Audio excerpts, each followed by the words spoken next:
If you're over 38, still in corporate, and the thought of another year rolling by is keeping you awake at night, giving you horrors, just kind of killing your soul, then this is the video for you, basically.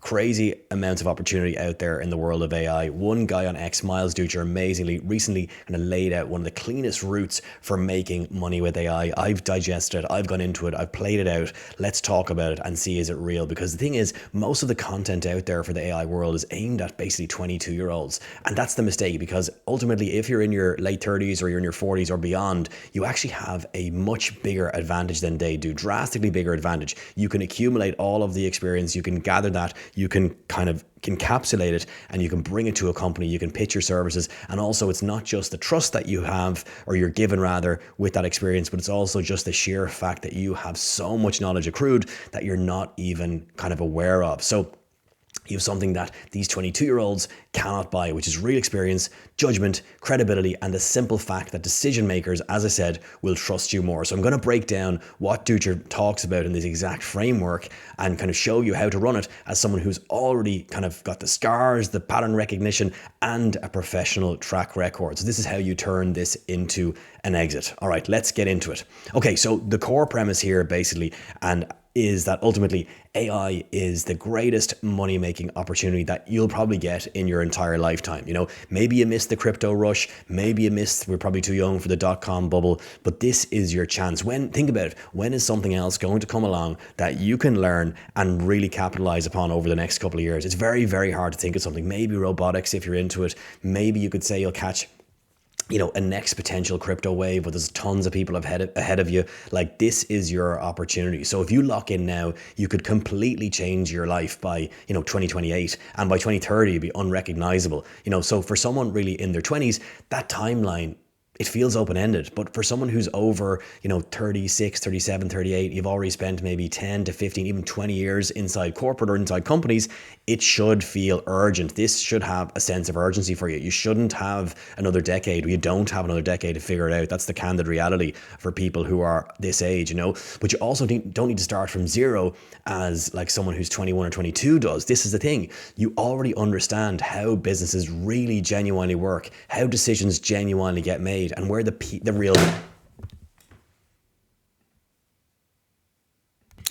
real pain points are. And that is basically, how things really get paid, and how this is basically what executives will pay for if you truly understand this. You understand where the real pain lives and what executives will truly pay for. And that changes everything about how you run this system. Okay, so this is the first premise to understand, is that you have all of this knowledge. It's a crazy amount of depth with which you have and that you've accrued over the years. You've got the battle scars, and you also have that trustworthiness that comes with your years of experience. All right, so let's get into kind of the building a memory and the context, which is the first step in this whole process, in essence. Okay, so basically, nothing kind of works with AI until AI actually knows you. So you need a living memory system that holds your strategy, holds your judgment, holds your goals, and ultimately the way that you think. So here's the difference when you're over 38. You already have years of hard-won context kind of sitting in your head, essentially. For example, how deals are closed, why projects failed, why managers really care about, and then what the political landmines are, what ultimately good and bad looks like. But what you also have is like your inherent knowledge of your industry. So over the last 15 years, you may have worked in multiple different industries. You may have just focused on one, but the core reality of it is throughout that period, you've got really specific knowledge. So let's take an example. Let's say, imagine you worked in tech sales for the last 10 years. You've got crazy levels of knowledge about that. If you take that knowledge and bring it and package it and build it into an AI workflow, which is super easy in the grander scheme of things, in terms of what you've achieved over the last few years, particularly if you've worked for, a serious company, you've probably gone through 6 rounds of interviews, all that sort of stuff, endless offsites, endless graft and grind. And if you take that, that relativity in terms of the work that you've done and pour a little bit of energy into learning how to build workflows and to bake in your inherent knowledge, then you're on a fast track to success. So, a 20-year-old basically has to invent all this kind of info. And when you see 20-year-olds pitching to companies, pitching to SMEs, whatever, they're literally like the same wave of the 20-year-olds who are building social media companies over the last few years. They bought a Iman Gatsi, or they bought a whatever kind of online course, they're firing up a social media agency, but they were gone within 6-9 months, versus the people who were over 30 who actually started them often built mega successful operations, because they just come with, I guess, battle scars, a bit more rigor, and just a lot more experience under the belt, you know. So you've already lived it is the thing. That's, you have to understand. So your job kind of is to externalize it. So what I would say is create one memory system and start feeding it. So for example, fire up Claude and start feeding in info about a niche that you're aware of. Just voice note dump, screenshot, everything. Imagine you're going to tackle project management for quality controllers in construction, for example. Take anything, could be literally anything. How to be more efficient as a receptionist. Again, another one. How to help insurers make better quotations faster. Whatever you have experience in, open up a new chat on Claude or ChatGPT and literally start brain dump. I mean, go for a walk, dump every bit of knowledge you know, talk into it, send a talk, continue to tell it to learn and memorize and synthesize. Okay, so that is how you get started. It's super rough and ready, but we'll build from here. All right, so things like the processes that you've watched repeatedly, the type of work that, you know, you respect. What does good look like? The type of clients or problems that you never want to touch again. For example, things like your non-negotiables, things like, you know, how the ideal career pattern would work out for someone who's in this role solving this kind of problem. That alone makes ultimately every step easier later. Okay, so once you've got that foundation, and again, we go back to, you pick an area that you want to tackle and focus on. So again, if you were specializing in accounting and you knew the problems that a CFO had, for example, in a hospitality company, you know, imagine you've got experience with that, or imagine you've got experience as a CFO in a real estate company, then dump in all of the problems, the pros and cons, all the political issues that a CFO in that role has. And then from there, we'll start to build some systems, okay?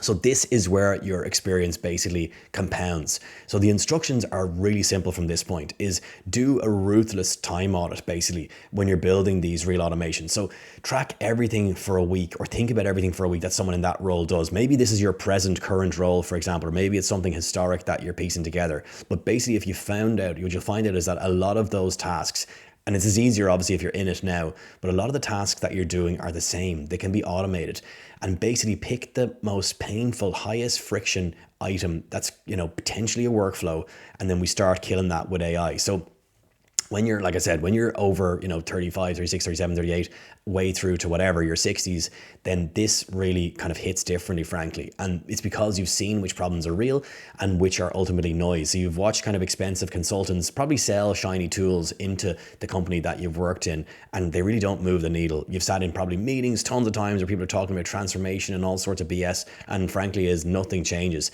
And that means that the automations that you build will be grounded in reality. So again, we're trying to pinpoint specific pain points that you know through the issues that you have observed over the years.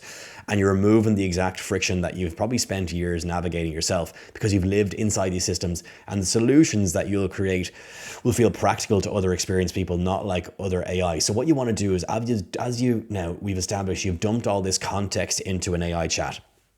You're now starting to think about what pain points could be built from that. If you're observing either your current week, so you're looking at your current week in terms of the workflow, what you're doing, and you're trying to identify the repeated patterns within that week, or you're reflecting upon your time in a company and you're trying to remember and recall those patterns. But as you're throwing all of this, and I would strongly recommend you use voice as much as possible, and make sure that not a live chat, because obviously you want to make sure that the memory is saved, but like throw in a voice dictation, press send, let that save in the context of the chat, and then continue to ask it to synthesize and summarize where you are, and continue to ask the AI, basically ask the chat, what opportunities do you see for you to create a workflow and to sell this as a service? Again, I'll repeat that. It's probably the most important thing in this whole concept, is what opportunity, what service can you build into basically making this, what can you productize from your knowledge? What workflow can you create from these pains to make it into a real service, all right? Okay, so let's keep rolling basically. Now you want to kind of start to think about, as you get answers from this, and AI will give you tons of answers, then you want to turn this into an offer. And this is where the trust essentially becomes your moat. So once you've automated something kind of real that you've seen in your own life, then you start to think about how you could package this and sell it, and basically to people who are still stuck in the same problem. Now, here's the thing. Let's say you've got experience in this area. Let's go back to, how the problems that exist for CFOs in a real estate company, you've observed this over the years, even if you're currently employed, or maybe even if you're currently employed in that role, there's two things you could do here. One, you start to build out the workflow solutions basically by chatting to AI, which is going to essentially do it for you. And then you start to test those products. But there's two things here you can do. One, you're in employment, you bring this to your boss, you show them, hey, I have an idea that, could be super valuable for the company. Can I test it? Can I try it? So you're doing the intrapreneur thing. You're being an internal entrepreneur and you're trying to get yourself up the ladder. Or the second thing is, obviously, if you're thinking about leaving the company or you've already left, then you can start to package this and build it. And this is where your age and experience becomes a massive advantage, because like I said, a 22-year-old could kind of pitch this concept, but imagine you're walking in as you're a CEO rather in one of the companies that you're thinking and talking about, and a 22-year-old walks in talking to you, the CEO, all right, pitching to you, hey, I have a solution for your accountants that's going to save them tons of pain and effort. And you're looking at a 22-year-old thinking, look, I respect it, I appreciate it, I love the initiative, it's amazing, I always want to give a young person a chance, etc. They might acknowledge it, they might be open to it, end of story. Then you come in and contrast that 22-year-old and you're this experienced, could be 45, 55, whatever age, but you're coming with a track record and a tenure. I mean, it's a day and night scenario. You're able to say, listen, John, cut to the chase. I've seen thousands of these issues. Like, I've gone and built this on AI. Let me fire it up here and show you on the screen the solution that I have, all right?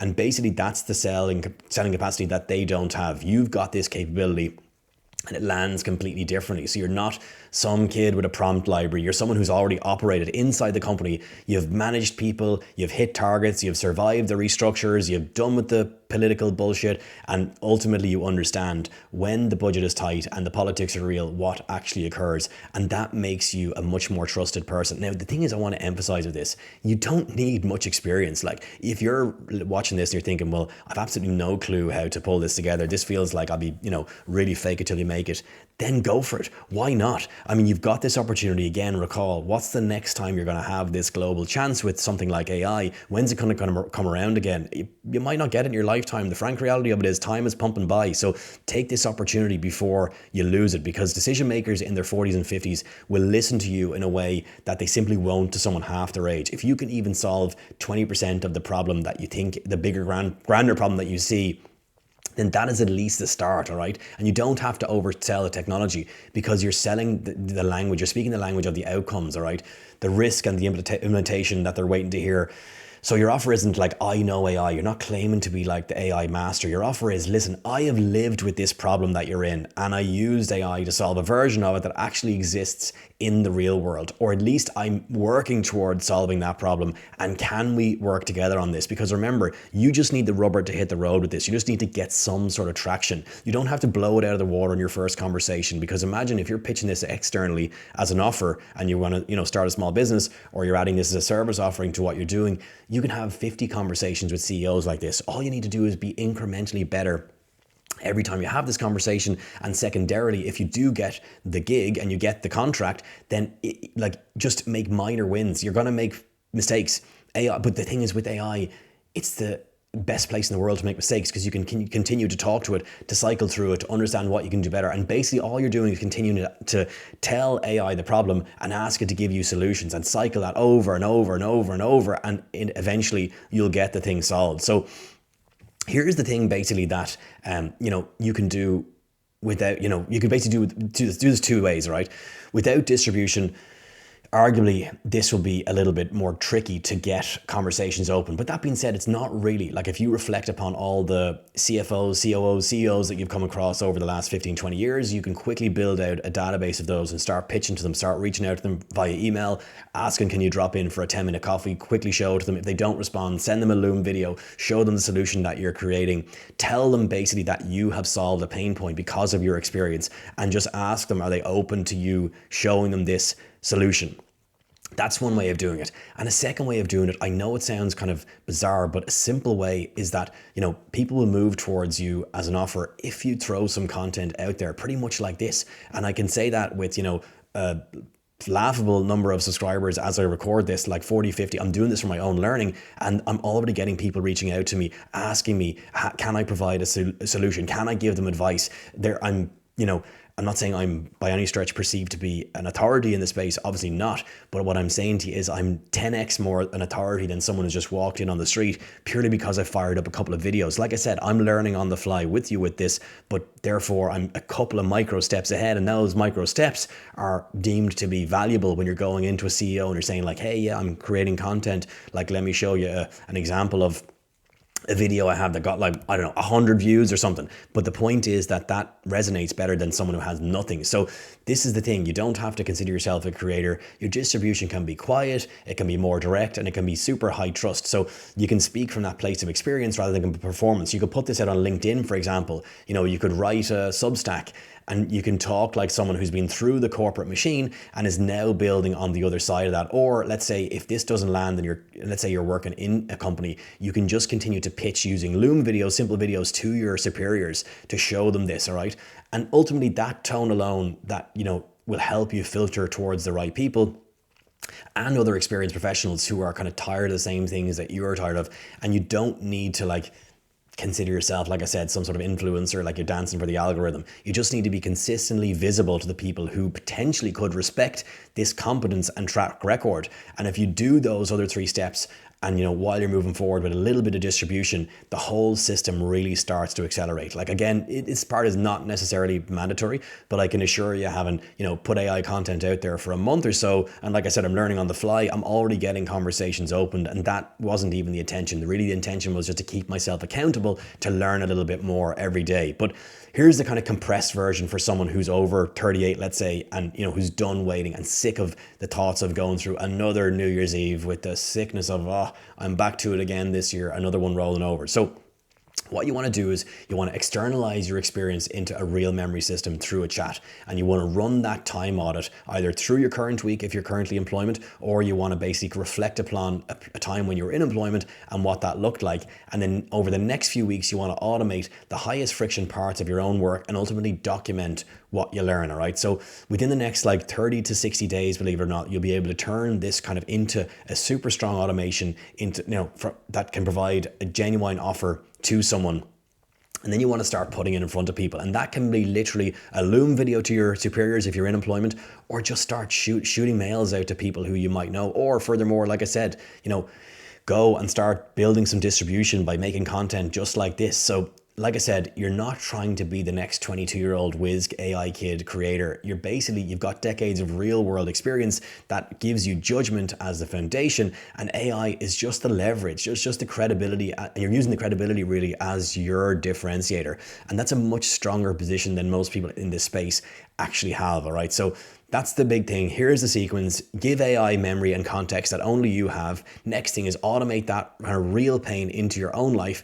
Third thing is just sell that thing that you've built through literally just dialogue with AI. And then the fourth is distribution. Either a ton of mails relentlessly, no email, no outreach, no Loom video is wasted, or put yourself out there like this. You'd be shocked how easy it is. And then, like I said, you know, if you're over that age, and every one of these steps becomes stronger because of the experience that you already know and how many people you know over the years. You're not competing with 20-year-olds who have kind of fresh energy or novelty. You're competing and you're differentiating yourself with credibility and trust and judgment, and the fact that you can solve problems that matter inside real companies, and that is the edge. So if you're done with corporate, if you're done with, you know, your current SME or whatever, and you're ready to use that edge instead of ignoring it, then start with the memory system this week. Just get out for a long walk, start dumping endless thoughts into a chat, and that would be a massive start. So if you found that helpful, I'd love to hear from you. Happy to guide you on what I've learned, you know, by trying this process, and eager to see your success with it.